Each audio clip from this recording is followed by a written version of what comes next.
தருமபுரி மாவட்டம் என்பது இன்றைக்கும் நாங்கள் ஒற்றுமையோடு மருத்துவர் சின்னையாவினுடைய வழியிலே நாங்கள் நிற்கிறோம் என்று சொன்னால், நாங்கள் எப்பொழுதும் இந்த சமுதாயத்திற்கும் இயக்கத்திற்கும் கொள்கைக்கும் மருத்துவர் ஐயாவின் வழியிலே நாங்கள் உறுதியாக இருந்து கொண்டிருக்கிறோம். ஆனால் துரதிர்ஷ்டம் என்னவென்று சொன்னால், இந்த மாவட்டத்திலே ஜி.கே. மணி என்கின்ற ஒரு நபர் இந்த மாவட்டத்திற்கு வருகை தந்து இந்த மாவட்டத்தில் யார் யாரெல்லாம் உழைத்தார்களோ, யார் யாரெல்லாம் தியாகம் செய்தார்களோ அவர்களை எல்லாம் அடையாளம் தெரியாமல் ஒழித்துவிட்டு இன்றைக்கு நமக்கு கிடைச்ச மிகப்பெரிய ஒரு பொக்கிஷம், நடந்த நாடாளுமன்ற தேர்தலிலே இவர் போட்டியிடுகிறார். நான் 15-20 ஆண்டுகளுக்கு முன்னால் பார்த்த எழுச்சியை கிராமம் தோறும் பெண்கள் மத்தியில், இளைஞர்கள் மத்தியிலே அவ்வளவு பேர் ஒரு எழுச்சியை நம்மளால் பார்க்க முடிந்தது. இவருடைய வெற்றியை யாரும் தடுத்து விட முடியாது. ஆனால் அந்த சதி திட்டத்தை நான் ஏற்கனவே தருமபுரி நடந்த கூட்டத்தில் பொதுக்குழுவில் நான் சொன்னேன். அந்த ஜி.கே. மணியினுடைய தலைமையிலே ஒரு சதி கூட்டம் தான் திட்டமிட்டு தோற்பதற்கு உண்டான வேலையை செய்தது. நான் கேட்குறேன், கவுண்டிங் நடக்கிறதுக்கு முன்னாடி 15 தினங்களுக்கு முன்னாடியே உளவுத்துறை எனக்கு சொல்லிடுச்சு, ஆகவே அவர் வெற்றி பெறுவார் அப்படின்னா அது உண்மையில்ல, அவர் தோத்து விடுவார் என்று உளவுத்துறை இவர்கிட்ட சொன்னதை வச்சுக்கிட்டு பெண்ணாகரத்தில் இருக்கிற நிர்வாகிகள் எல்லாம் கூப்பிட்டு சால்வு போடுறாருன்னா அதனுடைய அர்த்தம் என்ன? அர்த்தம் என்ன? நான் கேட்குறேன். அந்த உளவுத்துறை யாருக்கிட்ட இருக்குது? முதலமைச்சர் மு.க. ஸ்டாலின் கிட்ட இருக்குது. அப்ப உனக்கும் மு.க. ஸ்டாலினுக்கு எந்த அளவுக்கு தொடர்பு? மருத்துவர் ஐயாவை, அவருக்கு வேற வேலை கிடையாது, காலையில் எழுந்திரிச்சா ஒரு அறிக்கை கொடுப்பாரு, அதுக்கெல்லாம் நான் பதில் சொல்ல வேண்டிய அவசியம் கிடையாது என்று அவமானப்படுத்திய மு.க. ஸ்டாலினை நாம் எல்லோரும் சேர்ந்து ஆர்ப்பாட்டம் பண்ணமா இல்லையா கண்டிச்சு? ஆனா இவருடைய சொந்த குடும்பத்துக்கு மு.க. ஸ்டாலின் அவங்க மகன் தனி விமானத்தில் வராங்கன்றனால எந்த அளவுக்கு இந்த கட்சியையும் இந்த இயக்கத்தையும் நீ காட்டி கொடுத்து கொண்டு இருக்கிறாய், நல்லா நினைத்து பாருங்கள். பல விஷயத்தை என்னால பேச முடியும். தமிழ் பாதுகாப்பு இயக்கம் என்று ஒரு இயக்கத்தை ஆரம்பித்தார் மருத்துவர் ஐயா. பாட்டாளி மக்கள் கட்சியில் அத்தனை பேரும் தமிழில் தான் பெயர் எழுத வேண்டும், உங்களுடைய இன்சில் எல்லாமே தமிழில் தான் போட வேண்டும் என்று சொன்னார். நீங்கள் மருத்துவர் சின்னையா கூட பாருங்கள், இன்றைக்கி தமிழ் தான் இன்சில் போட்டு பேரை போடுவார். நாங்கள்லாம் எல்லோரும் இருக்கிற அத்தனை பேரும் அப்படி தான் போட்டுக்கிட்டு இருக்கிறோம். ஆனால் பல முறை ஐயா மேடையில் சொல்லி பார்த்துட்டார், கோகா மணி அப்படின்னு சொல்லிட்டு. ஆனால் நான் ஜி.கே. மணி என்று தான் போடுவேன் என்று சொல்லி இன்னைக்கு வரைக்கும் ஜி.கே. மணி தான் போட்டுக்கிட்டு இருக்கிறார். அப்போ எந்த அளவுக்கு ஐயாவை அவர் மதிக்கிறார் யோசனை பண்ணீங்களா? நான் இங்கே மட்டும் கிடையாதுங்க, தமிழ்நாட்டில் முன்னாள் சட்டமன்ற உறுப்பினர்கள்லாம் இந்த கட்சியை விட்டு எத்தனை பேர் வெளியே போனாங்களா, அத்தனைக்கும் ஜி.கே. மணி தான் காரணம். 30 ஆண்டு காலமா இந்த கட்சிக்கு செய்தது அத்தனையும் துரோகம் துரோகம் துரோகமே. நான் கேட்கிறேன், இப்ப செந்தில் மாதிரி இந்த உடைச்சவங்க நிறைய, பி. ராமலிங்கம் இருக்கிறாரு, இந்த மாதிரி இருக்கிறவங்க என்னைக்காவது ஐயாவை கூப்பிட்டு ஓய்வறியாத உழைப்பாளி, தியாக செம்மல், கௌரவ தலைவர் என்னைக்காவது யாரையாவது ஐயா சொல்லுங்கிறாரா? நான் கேட்குறேன், ஓய்வறியா உழைப்பாளின்னு எதுக்கு தெரியுமா கொடுத்தாரு? மகளிர்கள்லாம் போய் ஒரு நாள் ஐயா தோட்டத்தில், ஐயா பகலெல்லாம் கட்சி வேலைக்கு ஃபோன் பண்ணுறாரு, ராத்திரி 12-1 மணிக்கும் கட்சி வேலைக்கு வாங்கன்னு கூப்பிடுறாரு.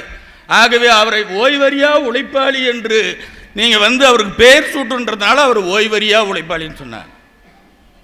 அதுக்கு அடுத்தது கௌரவ தலைவர். என்ன கௌரவ தலைவர்? என்ன கௌரவ தலைவர்? நான் கேட்குறேன், தியாகம் செஞ்சாருன்னு நான் கேட்குறேன். என்ன ஆற்காடு நவாப் பேர்னா பல ஆயிரக்கணக்கான கோடி ரூபாய் நீ ஏற்கனவே வச்சிருந்தியா? சாதாரண ஒரு சைக்கிளில் 300 ரூபாய்க்கு நீ ஆசிரியர் வேலைக்கு போனால் நீ இன்னைக்கு பல ஆயிரக்கணக்கான கோடி ரூபாய் உனக்கு எப்படி வந்தது? நான் ஒரு சட்டமன்ற உறுப்பினராக இருந்தவன். இன்னைக்கு சொல்கிறேன், எனக்கு தெரிஞ்சு அவர் ஒன்று கெஸ்ட் ஹவுஸில் ஒரு வீடு வாங்கினுங்கிறாங்கன்னு வாங்கினது உண்மை. அந்த லோனை கட்டினேன், அதை விற்றுட்டு என் தம்பி பிள்ளைங்க 2 பேருக்கு திருமணம் பண்ண, திருமணத்துக்கு இவங்க தலைமை தாங்கினாங்க. இதுதான் என் வாழ்க்கை. நாங்கள் தூய்மையாக இருக்க வேண்டும், நியாயமாக இருக்க வேண்டும். நான் கேட்கிறேன், ஜி.கே. மணி அவர்களே, தனி இடஒதுக்கீடு வேண்டும் என்று சட்டமன்றத்தில் நீங்கள் என்னைக்காவது பேசி வெளிநடப்பு செய்ததுண்டா? இந்த அளவுக்கு முதலமைச்சர் நெருக்கமாக இருக்கிற சட்டமன்றத்தில் கால் வைக்க மாட்டேன் என்று சொன்ன மருத்துவர் ஐயாவை நீ சட்டமன்றத்துக்கு கூட்டிட்டு போய் அவமானப்படுத்தி இன்னைக்கு வருதுக்கு அந்த இடஒதுக்கீடை கொடுக்காம நீ நிறுத்தி வைத்துக்கிட்டு இருக்கிற, எவ்வளவு பெரிய கொடுமை.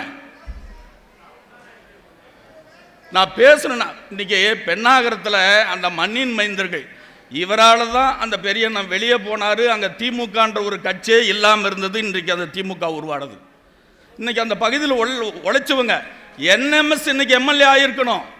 நல்லாம்பட்டியில் இருக்கிற கதிர்வேல், சக்திவேல், ராமகிருஷ்ணன், அந்த பகுதியில் இருக்கிற பாடி செல்வம், சுதாகிருஷ்ணன், இன்னும் ஏரியூர் பகுதியில் இருக்கிற நம்ம வத்தலாபுரம் மாது, இப்படிப்பட்டவர்கள்லாம் இன்றைக்கு அங்கே சட்டமன்ற உறுப்பினராக வந்திருக்கணும். அவங்கெல்லாம் போராடி சிறைக்கு போனவங்க. நான் கேட்குற ஜி.கே. மணி அவர்களே, நீ இடஒதுக்கீடு போராட்டத்திற்காவது ஒரு நாள் ஜெயிலுக்கு போனது உண்டா? எங்கேயாவது நீ போராட்டத்தில் கலந்தது உண்டா?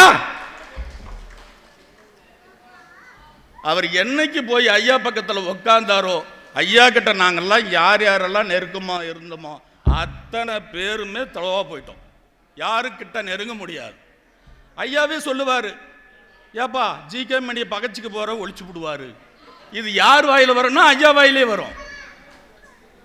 இன்னைக்கு எனக்கு முன்னால் பேசுகிற எங்கள் தலைவர் உழவர் பேரியக்கத்தினுடைய தலைவர் சொன்னார், இங்கே உட்காந்துட்டு இருக்கிறாங்களே முனைவர் சௌமியா அன்புமணி அவர்கள் சாதாரண குடும்பம் கிடையாதுங்க, மிகப்பெரிய அரசியல் பாரம்பரியமான குடும்பம். இன்றைக்கு அந்த வடபுலத்தில் அந்த பகுதியை தமிழ்நாட்டோடு சேர்ந்ததற்கு அவருடைய அம்மாவினுடைய தாத்தா,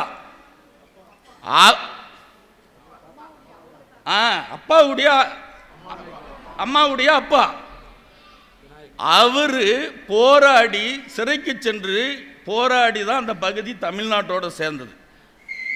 எவரு பெரிய புகழுக்கு வாய்ந்தவர்?